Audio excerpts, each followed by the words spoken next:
Hi, my name is Norika Satina Yonis binti Rosli, and I will start with the introduction. I would like to introduce what titration is and why it is important in this experiment. Titration is a volumetric analysis technique used to determine the concentration or amount of a substance in a solution. In this experiment, titration is used to determine the paracetamol content in cough syrup and to ensure that the amount of paracetamol is accurate and meets the required standard. Next, what is volumetric analysis? Volumetric analysis is a quantitative chemical technique used to determine the unknown concentration of an analyte by measuring the volume of a standard reagent that reacts stoichiometrically with it. Hi, my name is Norima Natasha and I'm going to talk about the theory, which is what is paracetamol. Paracetamol is widely used over-the-counter medication that relieve pain and also reduce a fever, and also the other name that people know is acetaminophen. What is cough syrup? Cough syrup is a sweet, thick liquid of medicine used to soothe the throat and also reduce cough. Incorrect dosage for paracetamol. Taking an incorrect dosage of cough syrup can cause several health complications, ranging from severe drowsiness and breathing problem to hallucination, seizure, and also organ failure. Cough syrup contain multiple active drugs, and incorrect dosage can trigger toxic reaction depending on the specific ingredient.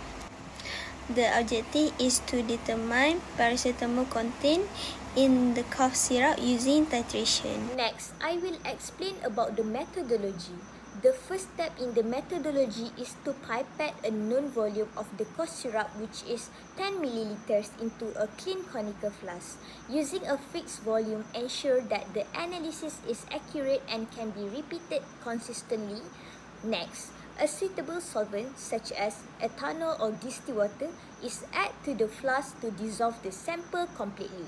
This helps the active ingredient dissolve evenly, producing a homogeneous solution that is suitable for the following analysis and titration process. After the sample has dissolved completely, 2 to 3 drops of phenolphthalein indicator are added to the solution.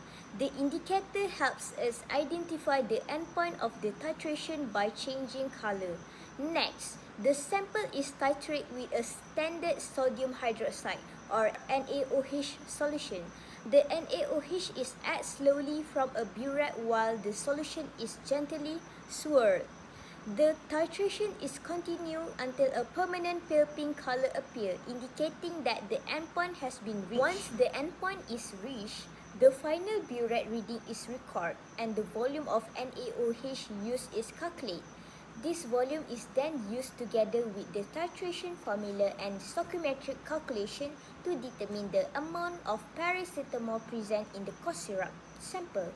Finally, the result is expressed as the concentration of paracetamol, either in milligram per milliliter or milligram per 5 milliliters of syrup. The value can then be compared with the label amount to evaluate the accuracy of the product. Hello, I'm Muhammad Nabi Fikri. I'm going to talk about the expected result of the titration. First of all is rough titration, with the initial of 0.0 milliliter with the final reading of 12.80 milliliter. With the volume of sodium hydroxide used is 12.80 milliliter. The first titration is with the initial of 0.0 milliliter and the final is 12.45 milliliter. The volume of sodium hydroxide used is 12.45 milliliter. The second titration, which initial is 12.45 milliliter and the final reading is 24.85 milliliter, and the volume of sodium hydroxide used 12.40 milliliter. The final titration, which initial is 0.0 milliliter and the final is 12.40 milliliter when the volume of sodium hydroxide used is 12.40 milliliter. Next is the calculation, finding the average nitrate based on the result. To find the average nitrate, we must add the three number that we want to use. For example, this experiment we use 12.45 milliliter plus 12.40 milliliter plus 12.40 milliliter divided by 3 equals to 12.42 milliliter for average nitrate that we use. Now, I will explain about the calculation on how to find the amount of paracetamol in cough syrup. Stated there is the chemical equation between paracetamol and sodium hydroxide. It is a balanced chemical equation. The stoichiometry between paracetamol and sodium hydroxide is 1:1. The first step is to calculate the mole of 10 milliliters cough syrup. For this, we will use the titration formula, which is molarity of A times by volume of A over molarity of B times by volume of B equals to stoichiometry. For A, it is the analyte, which is the cough syrup, and for B, it is the sodium hydroxide. The values are known, and the sodium hydroxide is the titrant. The molarity of the cough syrup is found, which is 0.2484 m. The next step is to find the number of moles of paracetamol in 10 milliliters of cough syrup. The obtained value is 2.484 times 10 to the power of negative 3 mole. Subsequently, we will calculate the mass of paracetamol in the cough syrup. For this, we will use the formula number of moles times by the molar mass for paracetamol. The obtained value is 0.3715 grams for each 10 milliliters of cough syrup. Then, to find the mass of paracetamol per milliliter of cough syrup, we will divide the value that we have obtained just now by 10 milliliters. That means we will have 3.751 milligrams of paracetamol per milliliter of cough syrup. And the last step is to find the amount of paracetamol in 50 milliliters of cough syrup, such as stated in the theory. After we times by 50 milliliters, we will obtain 56.265 milligrams of paracetamol per 50 milliliters cough syrup.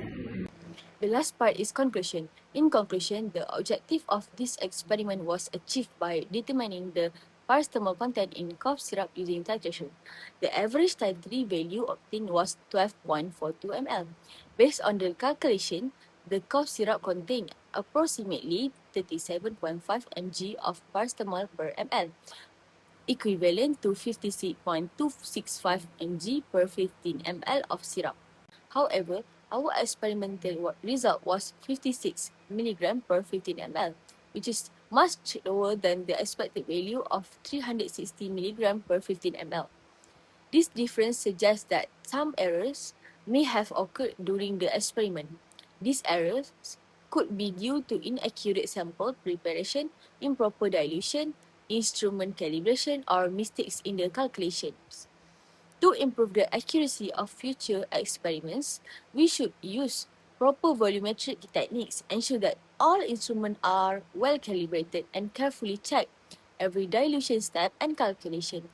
By minimizing these errors, the experimental result can be closer to the expected value.